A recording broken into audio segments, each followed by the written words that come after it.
وبركاته. الحمد لله نحمده ونستعينه ونستغفره ونعوذ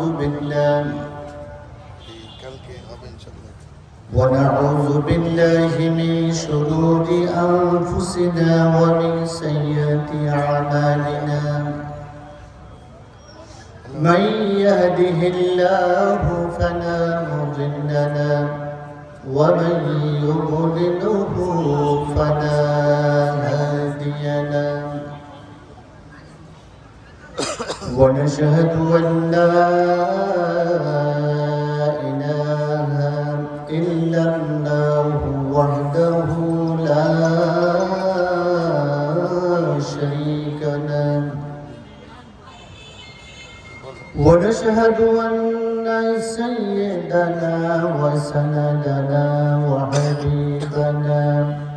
وحبيب قلوبنا أولانا ومولانا محمدا عبده ورسوله الذي أرسله بالحق بشيرا ونذيرا وداعيا إلى الله بإذنه وسراجا منيرا. فقد قال الله سبحانه وتعالى في كلامه المجيد والفرقانه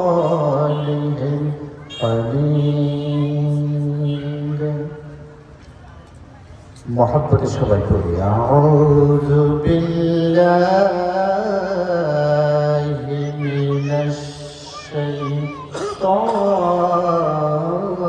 الرجيم. بسم الله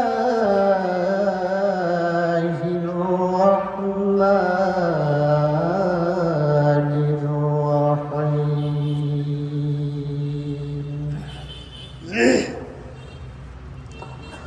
ووصينا الإنسان بوالديه حملته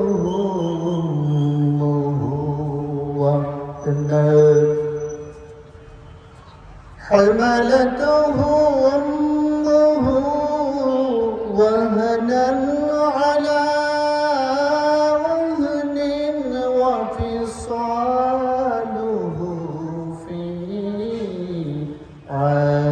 عامين أن اشكر لي ولوالديك إلي المصير.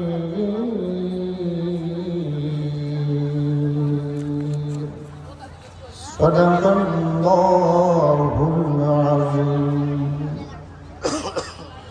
وقال رسول الله صلى الله عليه وسلم عن عبد الله بن مسعود رضي الله تعالى عنه سألت النبي صلى الله عليه وسلم أي العمل أحب إلى الله؟ قال رسول الله صلى الله عليه وسلم الصلاة على وقتها. قال ثم أي؟ قال رسول الله صلى الله عليه وسلم بر الوالدين. قلت ثم أي يا رسول الله؟ قال الجهاد في سبيل الله. الصحيح البخاري والمسلم. وقال تعالى في الآية الأخرى لشان حبيبه ومحبوبه مقبلا وآمرا إن الله حوى ملائكته يصلون على النبي يا أيها الذين آمنوا صلوا عليه وسلموا تسليما اللهم صل على سيدنا مولانا محمد وعلى آله مولانا محمد अपनी আল্লাহর প্রিয় হাবিব আপনার তুল্য নাই কেউ আর আপনি ছাড়া আরশে আজিমে জান্নাই কোনো পয়গম্বর আল্লাহুম্মা সাল্লি আলা সাইয়্যিদিনা মাওলানা মুহাম্মদ ওয়া আলা আলি সাইয়্যিদিনা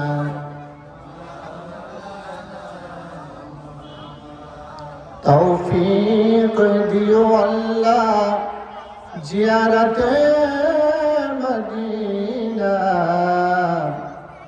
আমল করিতে দিও সুন্নাত নবী মুস্তাফার আল্লাহুম্মা সাল্লি আলা সাইয়্যিদিনা মাওলানা মুহাম্মদ وعلى آل سيدنا مولانا بلغ الهدى بكماله كشف الدجى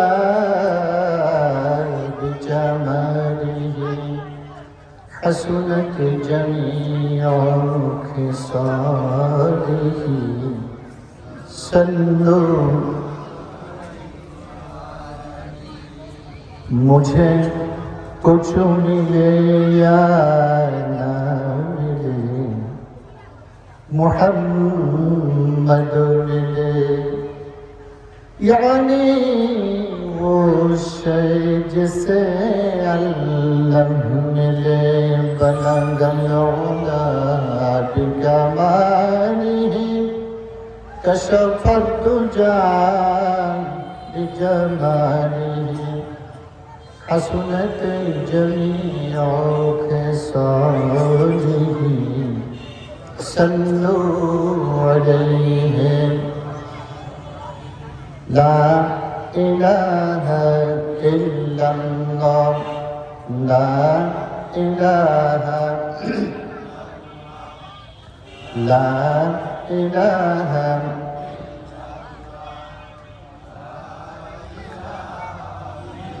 হায়াতের মালিক যে আল্লাহ মৌতের মালিক সে আল্লাহ কলবে লা ইলাহা ইল্লাল্লাহ লা ইলাহা ইল্লাল্লাহ মুহাম্মাদুর রাসূলুল্লাহ এই পৃথিবী সৃষ্টি তোমার নামের উসিলায় ও মদিনার কামলিওয়ালা সালাম তোমায় পড়ি, এই পৃথিবী সৃষ্টি তোমার নামের উসিলায়। ও মদিনার কামলিওয়ালা সালাম তোমায়, ইয়া নবী সালামু আলাইকা, ইয়া রাসূল সালামু আলাইকা, ইয়া হাবিব সালামু আলাইকা। আল্লাহুম্মা আমিন। রব্বুল আলামিন মাবুদ গো, বাইতুল আমার মহাজন করে জামে মসজিদ যুব তাফসীর কমিটির উদ্যোগে 2 দিন ব্যাপী ওয়াজ মাহফিলের প্রথম দিনের প্রথম অধিবেশন শুরু হলো। আপনার হাবিবের সামনে দরুদ ও সালাম পাঠাইয়া আপনার শাহী দরবারে গুনাহ মাখা কিছু হাত পেতেছি। আল্লাহ আমাদের জীবনের গুনাহগুলো মাফ করেন। আল্লাহ খাঁটি মুসলমানদের কাতারে শামিল করেন। আমাদের মা বাবাকে মাফ করেন। যারা দুনিয়ায় নাই আমাদের মা বাবা যাদেরকে মাফ করে জান্নাতুল ফেরদাউস নসিব করে দিন। আল্লাহ আমাদের যাদের মা বাবা বেঁচে আছে হায়াতাত তাইয়্যিবা দান করুন। আমাদের সন্তানগুলোকে দ্বীনে হকের পথে চলার তৌফিক দান করুন। এই মাহফিলকে কবুল মঞ্জুর করে নিন। এই মাহফিলের জন্য যারা শ্রম দিয়েছে, টাকা দিয়েছে, পয়সা দিয়েছে, আল্লাহ যারা বুদ্ধি দিয়েছে, মাথার গাম পায়ে ফেলে পরিশ্রম করতেছে, রব্বুল আলামিন সবাইকে আপনি কবুল মঞ্জুর করে নিন। কাল কিয়ামতের মুসিবতের মুহূর্তে সবাইকে এই মাহফিলকে জড়িয়া করে আপনি সবাইকে মাফ করে দিন। রব্বানা আতিনা ফিদ দুনিয়া হাসানাতান ওয়া ফিল আখিরাতি হাসানাতান ওয়া কিনা আযাবান নার। রব্বানা হাব লানা মিন আজওয়াজিনা ওয়া যুররিয়াতিনা কুররাতা আইনিন ওয়াজআলনা লিল মুত্তাকিনা ইমামা। রব্বি اجعلني مقيم الصلاة ومن ذريتي ربنا وتقبل دعاء. ربنا اغفر لي ولوالدي وللمؤمنين يوم يقوم الحساب. আল্লাহ এই মাহফিল থেকে আপনি আমাদেরকে কিছু সংগ্রহ করে পরকালের জন্য কবুল মঞ্জুর করুন। سبحان ربك رب العزة عما يصفون وسلام على المرسلين الحمد لله رب العالمين. সুপ্রিয় উপস্থিতি, ভূমিকায় না গিয়ে আমি আমার বিষয়ের দিকে চলে যাচ্ছি।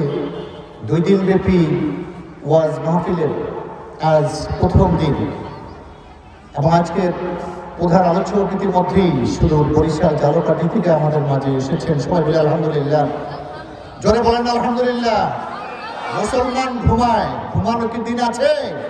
শীত একটু বেশি হতে পারে, আমরা যদি সমস্যায় জেগে যাই তাহলে এদেশের বাতিল শক্তি পলাতে বাধ্য, ঠিক কিনা? আমাদের মাঝে হযরত মাওলানা মোহাম্মদ আলী হায়দার নিজামী সাহেব উপস্থিত হয়েছেন, খুশি না বেজার? আলেমে দ্বীন আল্লামা হযরত এসেছেন, তার আলোচনা অনেক আপনারা শুনেছেন, আজকেও ইনশাআল্লাহ প্রাণ ভরে শুনবেন। আমি অনেক সময় আমি ইন্তেজামিয়া কমিটিকে বলেছিলাম যে মাগরিবের আলোচনা আসলে ভালো লাগে না একটা কারণে, সেটা হলো যে মুসল্লি ভাইরা, আমাদের দেশের ট্র্যাডিশন হচ্ছে এশারের পরে যাব, বড় বক্তা উঠবে। আমরা এলাকার হলেও ছোট বক্তা 2-1টা কথা তো বলতে পারবো নাকি, কিন্তু বলবো কাকে? সবাই তো চায়ের দোকানে এখন আড্ডা দিচ্ছে। আশা করি ইনশাআল্লাহ সবাই, আমার ভাই নিজামী সাহেব আসলেই সবাই চলে আসবে, সবাই বলি আমিন। সুপ্রিয় ভাইরা, আমার যে বিষয়টি দেওয়া হয়েছে অত্যন্ত গুরুত্বপূর্ণ একটি বিষয়। তার আগে ভূমিকা না গিয়ে আমি শুধু বলবো, আজকে বাংলাদেশের একটি গুরুত্বপূর্ণ দিন। আপনারা জানেন কি সবাই? কি দিন? 31শে ডিসেম্বর, বছরের শেষ দিন। কোন দিন? ইংরেজি বছরের শেষ দিন। হিসাব নিকাশের পালা, ব্যাংক বন্ধ ছিল, তারা হিসাব নিকাশ করেছে। আর আমরা এই চরনাবাদের যুবক শ্রেণী যারা, তারা একটি সুন্দর আয়োজন করেছে, খুশি না বেজার? আমাদের স্মৃতির ফলকে আমরা ধরে রাখবো এবং আল্লাহর কাছে আজকে আমরা দোয়া করবো আল্লাহ সুবহানাহু ওয়া তাআলা যেন আমাদেরকে আমাদের কৃত অপরাধগুলোকে মাফ করে দেন। কি বলেন? অত্যন্ত দুঃখ ভারাক্রান্ত হৃদয়ে বলছি, এই 2020 সাল আমাদের জন্য একটা কঠিন সাল চলে গেছে। আপনারা জানেন শিক্ষা ব্যবস্থায় ধস নেমেছে, অর্থনৈতিক ব্যবস্থায় ধস নেমেছে, এখনো আমাদের শিক্ষা প্রতিষ্ঠানগুলো খোলা হয় নাই। কেন সেটা আপনারা জানেন? কঠিন একটি মহামারী আল্লাহ সুবহানাহু ওয়া তাআলা জাতির উপরে, বিশ্ববাসীর উপরে চাপিয়ে দিয়েছেন। আমরা বাংলাদেশ থেকে এই পর্যন্ত প্রায় 7,500 মানুষকে এই করোনার আঘাতে বিদায় দিয়েছি। আল্লাহ সুবহানাহু ওয়া তাআলা আমার এই ভাইদের যারা মুমিন ঈমান নিয়ে চলে গেছেন তাদেরকে মাফ করে জান্নাতুল ফেরদাউস নসিব করে দিক। সারা বিশ্বের মধ্যে এখনো করোনার তাণ্ডব চলছে। আমি এটাকে এভাবে ব্যাখ্যা করছি, এবং আরো শোনা যাচ্ছে করোনার দ্বিতীয় ধাপ নতুন করে শুরু হয়েছে, সেটা আরো অন্যরকম। তো ভাইরা, আল্লাহ সুবহানাহু ওয়া তাআলা এই জগতের মাঝে আপনাকে আমাকে পাঠিয়ে, আপনাকে আমাকে আল্লাহ সুবহানাহু ওয়া তাআলাকে দেখার জন্য, জানার জন্য, বুঝার জন্য নবী মুহাম্মদ রাসূলুল্লাহ সাল্লাল্লাহু আলাইহি ওয়াসাল্লামকে দুনিয়ায় পাঠিয়েছিলেন কিনা, এবং তার মাধ্যমে আপনার আমার হেদায়েতের জন্য, আপনাকে আমাকে পরকালের সার্টিফিকেটের জন্য দিয়েছেন আল কোরআনুল কারীম, ঠিক কিনা? সেই কোরআনুল কারীম এবং নবী মুহাম্মদ রাসূলুল্লাহ সাল্লাল্লাহু আলাইহি ওয়াসাল্লামের দেখানো পথে আমরা আছি। জোরে বলেন, আছি নাকি? আমরা নাই, যার কারণে সারা বিশ্বময় আল্লাহ সুবহানাহু ওয়া তাআলার গজব শুরু হয়েছে। আপনি আশ্চর্য হবেন ইনশাআল্লাহ, আমাদের বাংলাদেশে ভারতের চেয়ে, ইটালির চেয়ে, স্পেনের চেয়ে, সেই ইউরোপ আমেরিকার মতো অবস্থা ইনশাআল্লাহ আমাদের নেই। কারণ এদেশের 99% মানুষ, 95% মানুষ মুসলমান, আলহামদুলিল্লাহ বলি। তারা প্রতিদিন 5 ওয়াক্ত নামাজের জন্য উজু করে। আর সরকার সহ বিজ্ঞান, চিকিৎসা বিজ্ঞান বলছে একটু পর পর তোমরা কি করো? হাত ধো। এটা তো বলতে পারে যে তোমরা ওযু করে থাকো। আল্লাহ নবী মুহাম্মদ রাসূলুল্লাহ, ধরে বলেন না সাল্লাল্লাহু আলাইহি ওয়াসাল্লাম, নবীর নাম শুনলে আমরা কি বলবো? আমার সাথে একটু কথা বলতে হবে। দিনের নবী মুহাম্মদ রাসূলুল্লাহ সাল্লাল্লাহু আলাইহি ওয়াসাল্লাম বলেছেন, তোমরা ঠিক মতো ওযু করো আর কত পবিত্র থাকো, তাহলে তোমাদের শরীরে কোনো রোগ বালাই আসতে পারবে না। কত পবিত্র থাকলে, ঠিক মতো যদি আমরা পরিষ্কার পরিচ্ছন্ন থাকি, নবীজির দেখানো পথে চলি, তাহলে অনেক রোগ বালাই থেকে আমাদেরকে হেফাজত করবে কিনা। কিন্তু আমরা দেখুন, কোরআনুল কারীম ছেড়ে দিয়ে, নবীজির আদর্শ ছেড়ে দিয়ে আমরা যে পদাঙ্ক অনুসরণ করছি, কার? শয়তানের পদাঙ্ক অনুসরণ করার কারণে যে বিপদ আমাদের মাঝে আসতেছে, আরো নতুন নতুন রূপে করোনার মতো কঠিন আযাব আমাদের জন্য অপেক্ষা করছে, ঠিক কিনা? আমার ইতিমধ্যে আমরা লক্ষ্য করেছি, বাংলার জমিন থেকে করোনার আঘাতে যে সমস্ত লোকগুলো বিদায় নিয়েছেন, তাদের মধ্যে বিশিষ্ট জন রয়েছেন বেশি কিনা কম? মন্ত্রী সাহেব রয়েছেন, এমপি সাহেব রয়েছেন। এমন একজন লোকও চলে গেছে, যে লোকটা এমন কথা বলেছে যে আমি ওই মাওলানাকে ফাঁসি দিতে পারলাম না, এটা আমার বড় আক্ষেপ। আল্লাহ বলে, ওই মাওলানাকে আমি কারাভ্যন্তরে ভালোই রাখবো, কিন্তু তোরে দেখাইয়া দেবো করোনা দিয়া। নিয়ে গেছে কেন বলেন? ভাই বাবাজিরা আমার, শুধু তাই না, কালকে দেখলাম না পরশুদিন দেখলাম এম.এ. হাসেন, বিশিষ্ট শিল্পপতি, আরেকজন যমুনা গ্রুপের মালিক বাবুল মিয়া। জানেন কত হাজার কোটি টাকার মালিক? এই বাবুল সাহেব সেদিন মৃত্যুর আগে বলতেছে, তোমরা আমার হাজার হাজার কোটি টাকা নিয়ে যাও, শুধু আমার বুকের ব্যথাটা একটু ভালো করে দাও। সুবহানাল্লাহ বলেন। আমার আল্লাহ সুবহানাহু ওয়া তাআলার ধরা অত্যন্ত শক্ত ধরা। ভাই বাবাজিরা আমার, আসলে এজন্য আল্লাহ সুবহানাহু ওয়া তাআলা আমাদের জন্য কোরআনুল কারীম নাজিল করে নবী মুহাম্মদ রাসূলুল্লাহ সাল্লাল্লাহু আলাইহি ওয়াসাল্লামের মাধ্যমে সুন্দরভাবে জানিয়ে দিয়েছেন আমরা এসেছি কোত্থেকে। জোরে বলেন, কোত্থেকে এসেছি? জোরে বলেন, কোত্থেকে এসেছি? জান্নাত থেকে এসেছি। জান্নাতে যেতে চাই কিনা? জোরে বলেন, জান্নাতে যেতে চাই কিনা? আল্লাহর সাক্ষাৎ করতে চাই কিনা? আল্লাহ সুবহানাহু ওয়া তাআলা কত সুন্দর করে তার কালামে হাকিমে জানিয়ে দিয়েছেন, ফামান কানা ইয়ারজু লিকা রাব্বি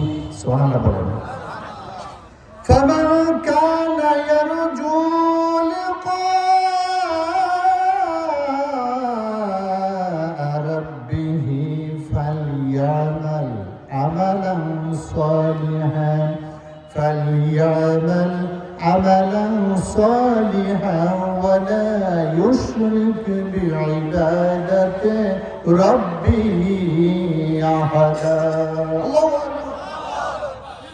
সূরাতুল কাহফের মধ্যে আল্লাহ সুন্দর করে বলে দিয়েছেন, তোমরা যদি আমার সাক্ষাৎ পেতে চাও, আমার সাথে দেখা করতে চাও, কিছু কাজ করতে হবে কিনা? জনগণের কাজ করতে হবে কিনা? প্রধানমন্ত্রীর সাথে দেখা করতে গেলে কতগুলো দরজা পার হতে হয়। প্রেসিডেন্টের সাথে দেখা করতে গেলে পার হতে হয়। এমনি যাওয়া যায় না, আগে বুকিং দিতে হয়, ঠিক কিনা? 1 মাস 2 মাস 3 মাস পরে অপেক্ষা করতে করতে একদিন প্রধানমন্ত্রীর দেখা পাওয়া যায়। চেষ্টা করতে করে পাওয়া যায়, চেষ্টা না করলে পাওয়া যাবে? পথে পথে বাধা আছে। আমার আল্লাহ বলছেন, আমার সাথে সাক্ষাৎ করতে গেলে তোমাদের বেশি কিছু কাজ করতে হবে না। ফালিয়ামাল, তোমরা আমল করো। কি করো? আমালান সালিহান, তোমরা নেক কাজ করো, বেশি বেশি করে নেক কাজ করো। ওয়ালা ইউশরিক, এবং আমার সাথে কোনো কিছুকে তোমরা শরীক করো না। কে বলেছেন? জোরে বলেন, কে বলেছেন? আমরা আল্লাহর সাথে বেশি বেশি শরীক করি। ভাই বাবাজিরা আমার, নেক কাজের ব্যাপারে আমাদের আজকের সভাপতি নাম জানেন? আমরা সভাপতির নাম জানেন কি নাম? আল্লাহ সুবহানাহু ওয়া তাআলা পবিত্র কালামে হাকিমের মধ্যে একজন মানুষের নামে সূরা নাজিল করে দিয়েছেন, সূরাতুল, জোরে বলেন কি সূরা? লোকমান। ভাই বাবাজিরা আমার, সূরাতুল লোকমানের 14 নম্বর আয়াত আমি আপনাদের সামনে তেলাওয়াত করেছি। وَوَصَّيْنَا الْإِنسَانَ بِوَالِدَيْهِ حَمَلَتْهُ أُمُّهُ وَهْنًا عَلَى وَهْنٍ وَفِصَالُهُ فِي عَامَيْنِ। কার কথা? জোরে বলেন না, কার কথা? আমার আল্লাহ কত সুন্দর করে বলেছেন। আর আমি মানুষকে তার পিতামাতার সাথে সৎ ব্যবহারের জন্য জোর নির্দেশ দিয়েছি। কে দিয়েছে? পিতামাতার সাথে সৎ ব্যবহারের জন্য জোর নির্দেশ কে দিয়েছে? কেন? মাতা তাকে কষ্টের পর কষ্ট করে গর্ভে ধারণ করেছে। আল্লাহু আকবার বলেন। মাতা তাকে কষ্টের পর কষ্ট করে গর্ভে ধারণ করেছেন। হামালাতুহু উম্মুহু ওয়াহনান আলা ওয়াহনিন। আল্লাহু আকবার। মায়ের পেটে বাচ্চা কত কষ্ট করছে মা, 10 মাস 10 দিন খাইতে পারে নাই, শুইতে পারে নাই। আল্লাহু আকবার। এজন্য অনেক সময় আমি আমার স্ত্রীর সাথে রাগ করি না। কেন? যে মানুষটা তো একটা দুটো সন্তান জন্ম দিয়েছে, আল্লাহ পাক হয়তো তাকে জান্নাত দিয়ে দেবেন। কারণ এই 10 মাস 10 দিন পর্যন্ত সন্তানের জন্য যে কষ্ট মা করে, দুনিয়ার কোন পুরুষ সে কষ্টের সিকিভাগও করে নাকি? এই জন্য আমার নবীর কাছে এসে সাহাবায়ে আজমাইনদের মধ্যে একজন বলেছে, ইয়া রাসূলুল্লাহ, নবী গো, আমি কার বেশি খেদমত করব?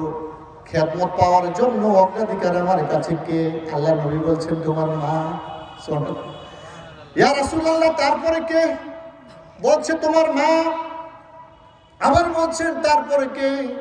বলছে তোমার মা। আমাকে কবার বলেছে বলেন? 4বার বলেছে আল্লাহ রাসূল। তারপরে কে? বলছে তোমার বাবা। বাবারা কষ্ট পেয়েছে? কষ্ট পাওয়ার তো কারণ নেই। আমার আল্লাহ বলেছেন, হামালাতুহু উম্মুহু ওয়াহনান আলা ওয়াহনিন ওয়া ফিসালুহু ফি আমাইন। 2 বছর পর্যন্ত বুকের দুধ মা খাওয়ায়। কি করে? 2.5 বছর। কত বছর? মা 30 মাস আপনাকে আমাকে দুধ পান করিয়েছে।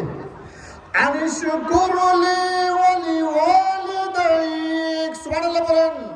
আমার আল্লাহ বলছেন, তোমরা আমার কৃতজ্ঞতা স্বীকার করো, আমার কৃতজ্ঞতা প্রকাশ করো। ওয়ালি ওয়ালিদাইক, এবং তোমার পিতামাতারও। সুবহানাল্লাহ করো। বলছে আমার এবং তোমার পিতামাতার কৃতজ্ঞতা স্বীকার করো। ইলাইয়াল মাসির, তোমাদেরকে আমার কাছেই তোমাদের প্রত্যাবর্তন। কথাগুলো কার? জোরে বলেন কার?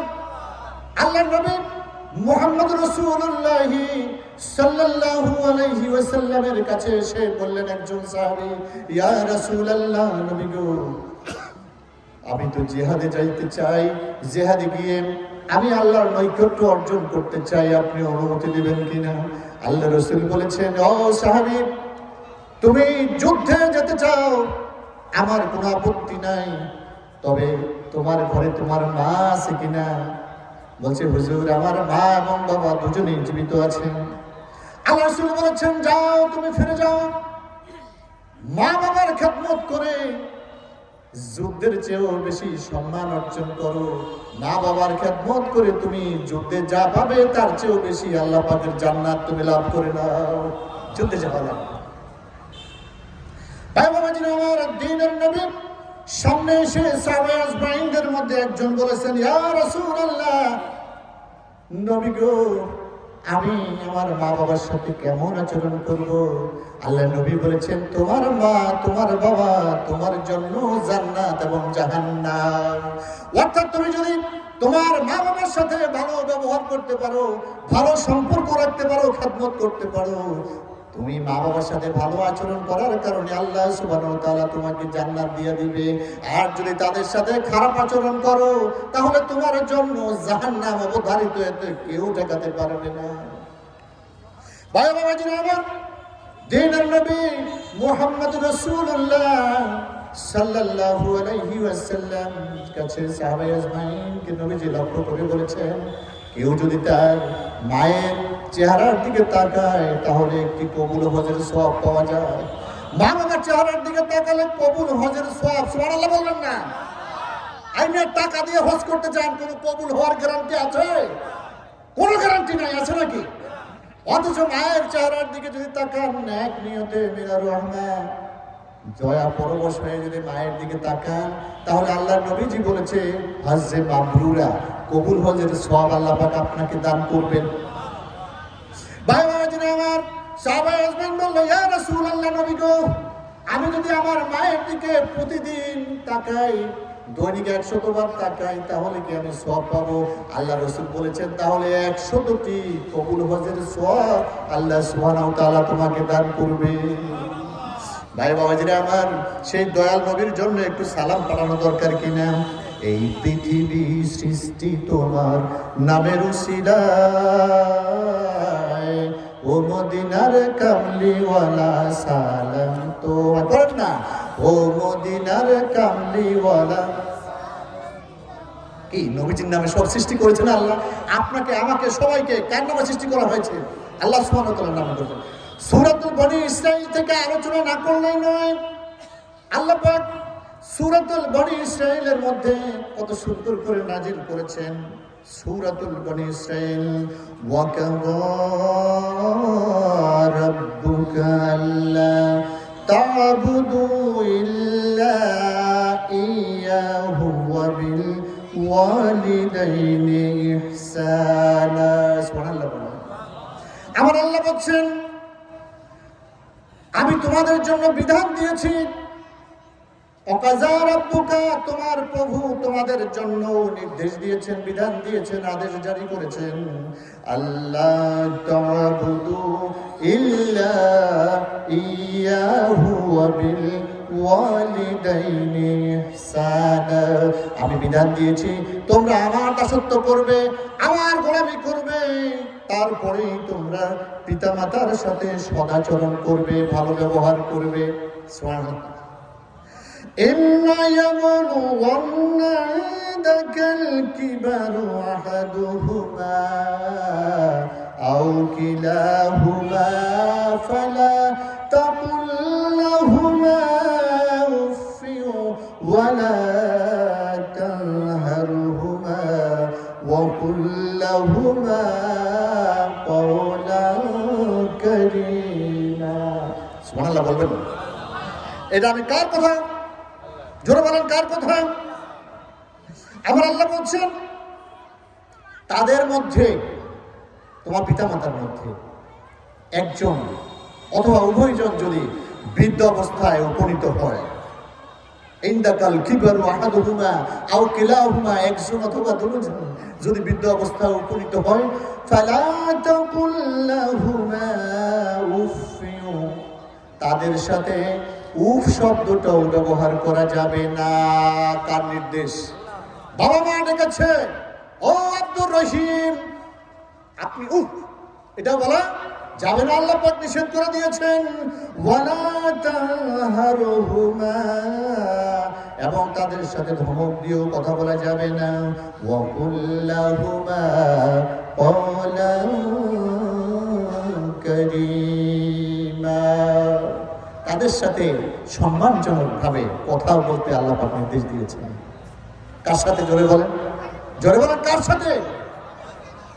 হযরত মুসা আলাইহিস সালাতুর আমলে, মুসা আলাইহিস সালামের জামানায়, ভাই বাবাজিরা আমার, আল্লাহর নবী, বিশিষ্ট নবী মুসা আলাইহিস সালাম আল্লাহর সাথে সাক্ষাৎ করতেন, কথা বলতেন। একদিন আল্লাহর সাথে সাক্ষাৎ হলে পরে মুসা আলাইহিস সালাম প্রশ্ন করেছেন, আল্লাহ, জান্নাতের মধ্যে আমি যেই ব্যক্তির সাথে থাকবো তেমন একজন ব্যক্তির খবর দিয়ে দাও। সুবহানাল্লাহ। আল্লাহ বলেন, মুসা, তোমার সাথে জান্নাতে বসবাস করবে এমন একজন ব্যক্তির নাম তুমি শুনতে চাও, দেখতে চাও তাকে? হ্যাঁ আল্লাহ, দেখতে চাই। দুনিয়ার মধ্যে সেই ব্যক্তি কোথায় আছে আমাকে বলে দাও। আল্লাহ বলছেন, যাও, তোমার দেশের মধ্যে অমুক বাজারে গিয়ে দেখবে একজন কসাই, কি একজন কসাই গোশত কাটতেছে। মুসা আলাইহিস সালাম চিন্তা করলো, কসাই বেটা জান্নাতে যাবে, কিভাবে যাবে? আমাকে দেখতে হবে। হযরত মুসা আলাইহিস সালাম সেই বাজার খুঁজে বের করে সেই ব্যক্তির দ্বারস্থ হলেন। গিয়ে দেখলেন তিনি গরু জবাই করে গোশত নিয়ে বসে আছেন। সারাদিন গোশত কেটে কেটে কেটে কেটে মানুষদের বিক্রি করে দিয়েছেন। সারাদিন মুসা আলাইহিস সালাম দেখে সন্ধ্যায় বললেন, ও বাবাজি, আমি একজন মুসাফির মানুষ, অনেক দূর থেকে এসেছি, আমার যাওয়ার কোনো জায়গা নাই। যদি আপনি আমাকে একটু জায়গায় থাকার ব্যবস্থা করতেন তাহলে আমি আপনার কাছে থাকতাম। মুসা আলাইহিস সালাম বলেন, সেই কসাই ব্যক্তিটি বলছে, আপনি কে? আপনাকে চিনি না, তবে একজন মুসাফির যখন পরিচয় দিয়েছেন, আমার সাথে চলেন, আমার বাসায় থাকার ব্যবস্থা আছে। মুসা আলাইহিস সালাম বাসায় গেলেন। এই ব্যক্তি লক্ষ্য করলেন জান্নাতে যাওয়ার জন্য এমন কি কি কাজ লোকটা করে। মুসা আলাইহিস সালাম তো খাওয়া উদ্দেশ্য নয় এবং থাকা উদ্দেশ্য নয়, শুধু দেখা উদ্দেশ্য জান্নাতের জন্য কি কাজ করে। লক্ষ্য করলেন বাজার থেকে একটি পোটলা নিয়ে এসেছেন। পোটলাটা এনে তিনি ঘরের মধ্যে প্রবেশ করলেন। ঘরের মধ্যে প্রবেশ করে তার বৃদ্ধ মা পায়খানা করে দিয়েছেন, পেশাব করে দিয়েছেন, ঘর সয়লাব হয়ে গেছে। এই কসাই ব্যক্তি ঘরের মধ্যে ঢুকে মাকে নতুন জামা কাপড় পরালেন এবং সুন্দর করে সুন্দর বিছনা করে পরিপাটি করে মাকে শোয়াইয়া গোশতগুলোকে, কলিজা এবং ভালো ভালো গোশত মায়ের জন্য নিয়ে এসেছেন, এগুলো পাক করেছেন। গোশত পাকাইয়া মাকে খাওয়াইয়া সুন্দর করে ঘুম পড়াইয়া মুসা নবীর কাছে আসলেন। এবার মুসা আলাইহিস সালাম লক্ষ্য করে দেখলেন তার মা জননী ভিতর থেকে হাত দুখানা উঠাইয়া আল্লাহর কাছে দোয়া করছেন, মাবুদ, ফরিয়াদ জানাই তোমাকে, আমার সন্তান যেভাবে আমাকে কষ্ট করে আমার জন্য গোশত নিয়ে এসেছে, আমার মলমূত্র পরিষ্কার করে প্রত্যেক দিন এমন করে করে মাবুদ, তোমার কাছে ফরিয়াদ করি আমার সন্তানটাকে এই যুগের নবী মুসা আলাইহিস সালামের সাথে জান্নাতে জায়গা করে দিও। সুবহানাল্লাহ। আমার আল্লাহ কবুল করছেন কিনা? হযরত মুসা নবী বলেন, আর আমার জানতে বাকি নাই জান্নাতে কোন কারণে তুমি জান্নাতে যাবে। ভাই, তুমি তো জানো না আমি কে। আমি এই যুগের নবী মুসা, তোমাকে দেখার জন্য এসেছি। তুমি মায়ের যে খেদমত করতেছো, এই জন্য আল্লাহ সুবহানাহু ওয়া তাআলা তোমার জন্য জান্নাতুল ফেরদাউস নসিব করে দিয়েছেন। ভাই বাবা, আমার নবীজি মুহাম্মদ রাসূলুল্লাহ সাল্লাল্লাহু আলাইহি ওয়াসাল্লাম বসে আছেন। এমন সময় তিনি দেখলেন একজন মহিলা দৌড়াইয়া নবীজির কাছে আসলেন। ইয়া রাসূলুল্লাহ, নবী গো, আপনার কাছে এই জন্য এসেছি, আপনার আদরের সাহাবী আলকামা রাদিয়াল্লাহু তাআলা আনহু অসুস্থ, বিছনায় পড়ে আছে, মনে হয় দুনিয়া থেকে বিদায় হয়ে যাবে। ভাই বাবাজিরা আমার, মহিলার কান্নাকাটিতে আল্লাহ রাসূল বলছেন, কি হয়েছে আমার আলকামার? আলকামার স্ত্রী বলে, হুজুর, আলকামাকে গিয়ে দেখুন, আলকামার অবস্থা ভালো না, সে কথা বলতে পারে না, কালেমার তালকিন নিতে পারে না, তার জবানটা বন্ধ হয়ে গেছে। আল্লাহর নবী হযরত আলী রাদিয়াল্লাহু তাআলা আনহু, হযরত বিলাল রাদিয়াল্লাহু তাআলা আনহু, হযরত সালমান ফারিসি রাদিয়াল্লাহু তাআলা আনহু, হযরত উসমান সহ কয়েকজন সাহাবীকে পাঠিয়ে দিলেন, যাও তোমরা গিয়ে আমার আলকামার অবস্থাটা দেখে আসো। সাহাবীরা আলকামার বাড়িতে গেলেন। তারা বারবার চেষ্টা করছেন, ও আলকামা পড়ো না লা ইলাহা ইল্লাল্লাহ। আলকামা পড়তে পারে না, কোনো কথা নাই, চোখ দিয়ে শুধু পানি পড়তেছে। সুবহানাল্লাহ। আল্লাহ নবীজির কত জবরদস্ত সাহাবী আলকামা রাদিয়াল্লাহু। ভাই বাবাজিরা আমার, হযরত আলী বলে, বিলাল তাড়াতাড়ি আমার নবীজির কাছে সংবাদটা শুনে দাও, দিনের নবী যেন সংবাদটা শুনে নেয় এবং গিয়ে বলো আলকামার অবস্থাটা এই। বিলাল এসে বলল, হুজুর, আলকামা তো কথা বলতে পারে না, কালেমা উচ্চারণ করতে পারে না, তবে মনে হয় সে কিছুক্ষণের মধ্যে দুনিয়া থেকে বিদায় নিয়ে যাবে।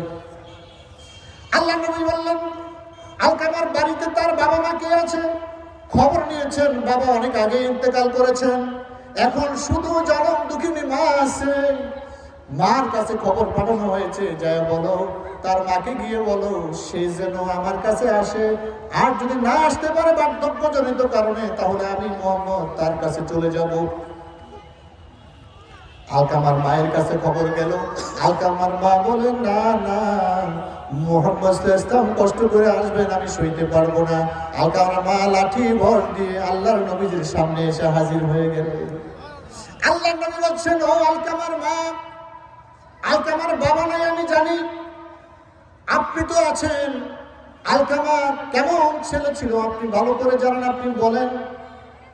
আলকামার মা বলছে, ইয়া রাসূলুল্লাহ, ইয়া হাবিবাল্লাহ, নবী গো, আলকামার মতো আপনার ভালো সাহাবী আর কেউ নাই। আলকামা 5 ওয়াক্ত নামাজ পড়ে, দান সদকা করে, আপনার ডাকে সাড়া দেয়। আলকামার মতো ভালো সন্তান আর কারো হতে পারে না। এছাড়া আলকামার আর কি সমস্যা আছে বলেন, আপনি বলেন। বলতে চায় না, বলছে না আলকামা ভালো না, আর কোনো সমস্যা আপনি আমার কাছে গোপন করছেন। আলকামার বাবা বলে, শুনুন হুজুর, আলকামার একটা দোষ ছিল, আমি আপনাকে বলতে চাই না। কি দোষ ছিল বলেন? আলকামার দোষ ছিল, সে বউয়ের কথা শুনতো বেশি, আমার কথা শুনতো কম। তাহলে মার মনে ব্যথা আছে নাকি? জ্বর বারেন আছে কিনা? তারপরে মা বলতে চাই না। নবীজির পীড়াপিড়ি নবীজি ধরেছেন, এই জন্য নবীজির সামনে কথাটা তিনি বললেন। বউয়ের কথা শুনতো, আমাকে অ্যাভয়েড করে চলতো। দিনের নবী মুহাম্মদ রাসূলুল্লাহ সাল্লাল্লাহু আলাইহি ওয়াসাল্লাম বুঝতে পেরেছেন আলকামার মার মনের অবস্থাটা। আলকামার মার দিকে তাকায় বললেন, আপনি আলকামাকে মাফ করে দেন। আলকামাকে আপনি মাফ না করা পর্যন্ত তার মুখ দিয়ে কালেমা শরীফ বের হবে না।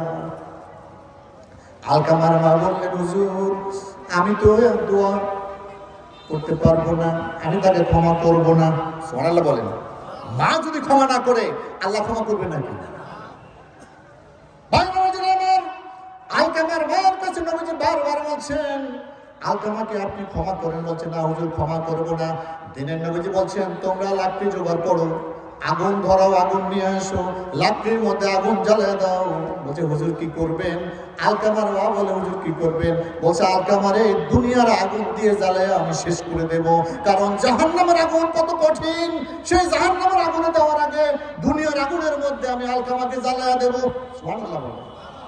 এইগুলো দেখার পরে মা জননী চিৎকার মেরে বললেন, হুজুর, আমার আলকামাকে আমি ক্ষমা করে দিলাম, তবু আপনি আলকামাকে আগুনের মধ্যেই জ্বালাইয়া দিবেন না। মা ক্ষমা করে দিয়েছেন। দিনের নবী বলছেন, বিলাল যাও, আলকামার খবরটা একটু নিয়ে আসো না দেখি। দৌড়ে আর চলে গেলেন আলকামার খবর নেওয়ার জন্য। ভাই বাবাজিরা আমার, বেলাল যখন আলকামার বাড়িতে গেলেন, আলকামার বাড়িতে গিয়ে দেখলেন আলকামা পড়তেছে লা ইলাহা ইল্লাল্লাহু মুহাম্মাদুর রাসূলুল্লাহ। জোরে বলেন না সাল্লাল্লাহু আলাইহি ওয়াসাল্লাম। কার দোয়ায়? জোরে বলেন কার দোয়ায়? কার দোয়ায়? মা বাবার দোয়া। ভাই বাবাজিরা আমার, হযরত আবু হুরায়রা রাদিয়াল্লাহু তাআলা আনহু থেকে একখানা হাদিস বর্ণিত আছে, 3 ব্যক্তির দোয়া আল্লাহর দরবারে কবুল হয়ে যায়। মুসাফিরের দোয়া, মাজলুমের দোয়া আর মা বাবার দোয়া। কার দোয়া? মা বাবার দোয়া। মা বাবা যখন সন্তানের জন্য যখন হাত উঠায়, আল্লাহ সে হাত ফেরত নেয় নাকি? জোরে বলেন। হযরত বাইজিদ বিস্তামের মা বাইজিদের জন্য দোয়া করেছেন। আপনারা তো সবাই জানেন, ছোট বাচ্চারাও জানেন কিন্তু ছোট বাচ্চা বাইজিদ ঝর্ণা থেকে পানি এনে মায়ের শিয়রে সারা রাত দাঁড়িয়েছিল, মাকে জাগায় নাই। মায়ের ঘুমের ডিস্টার্ব হবে, ঘুম থেকে মা জেগে যখন দেখলো তার শিয়রে সন্তান বাইজিদ দাঁড়িয়ে আছে। বাবা তুমি দাঁড়িয়ে আছো কেন? মা তুমি না রাত দুটোয় আমার কাছে পানি চেয়েছো অনেক রাতে, আমি বহুদূর ঝর্ণা থেকে কলস ভরে পানি নিয়ে এসে দেখলাম তুমি ঘুমিয়ে আছো। মা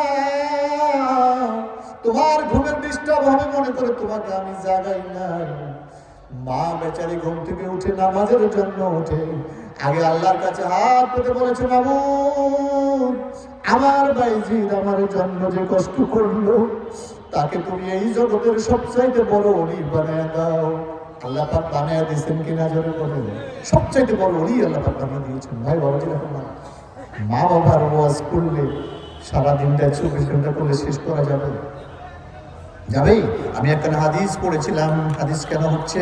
আল্লাহর নবী হযরত আব্দুল্লাহ ইবনে মাসউদ রাদিয়াল্লাহু তাআলা আনহু আল্লাহর নবীজির কাছে প্রশ্ন করেছেন, ইয়া রাসূলুল্লাহ, নবী গো সবচেয়ে উত্তম আমল কোনটা, আল্লাহর কাছে পছন্দনীয় আমল? আল্লাহ নবী বলেছেন, আসসালাতু আলা ওয়াক্তিহা, সময় মতো নামাজ পড়া। জোরে বলেন আল্লাহু আকবার। এরপর বলেছেন, হুজুর তারপরে আমল কোনটা? বলো আমল। বলছেন বিরুল ওয়ালিদাইন, পিতামাতার খেদমত করা। সুবহানাল্লাহ বলেন। প্রথম হলো ওয়াক্ত মতো নামাজ পড়া, দ্বিতীয়ত কি? পিতা মাতার খেদমত করা। কুলতু সুম্মা আইয়ুন, হুজুর বলেন না তারপরে কি? বলছে করা জিহাদ ফি সাবিলিল্লাহ, তারপরে হচ্ছে জিহাদ ফি সাবিলিল্লাহ। ভাই বাবাজিরা আমার, আমি স্বল্প সময়ে আপনাদের কাছে যে কথাগুলো বলেছি আসলে বিষয়ভিত্তিক। এই বিরুল ওয়ালিদাইন, জিহাদ ফি সাবিলিল্লাহ এবং আসসালাতু ফি ওয়াক্তিহা, এক একটা বিষয় নিয়ে আলোচনা করলে ঘন্টার পর ঘন্টা, দিনের পর দিন চলে যাবে, শেষ করা যাবে? অতএব আমাকে যে সময় দেওয়া হয়েছে, আমার সময় শেষ হয়েছে। আমি আপনাদেরকে যে সময়টুকুর মধ্যে আপনাদের সময় নষ্ট করলাম, আপনারা আমার সাথে একটু রাগ করবেন না, মাফ করে দিবেন, দোয়া করবেন। এবং যুবক ভাইরা, মা বাবার খেদমত, মা বাবার খেদমত, মা বাবার খেদমত করলেই দুনিয়ার আখিরাতে সকল কাম হয়ে যাবে ইনশাআল্লাহ।